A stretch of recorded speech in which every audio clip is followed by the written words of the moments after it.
আসসালামু আলাইকুম। তো সবাইকে শুভ দুপুর অ্যান্ড জুম্মা মোবারক। তো আজকে শুক্রবারে কী খেয়েছি সেটাই শেয়ার করব। তো প্রথমে ছিল সাদা ভাত, আর এইটা ছিল তেল, কিসের তেল সেটা পরে বলবো।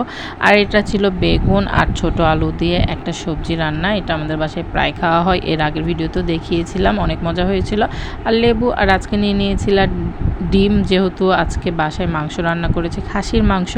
আর আমি খাসির মাংস যেহেতু খাই না, তার জন্য আজকে আমার জন্য আমি একটা ডিমই এভাবে ভাজি করে নিয়েছিলাম। ডিমটা সেদ্ধ করে তারপরে তো পেঁয়াজ মরিচ দিয়ে তেল দিয়ে সুন্দর সুন্দর করে মাখো মাখো করে একটা ভাজা করে নিয়েছিলাম।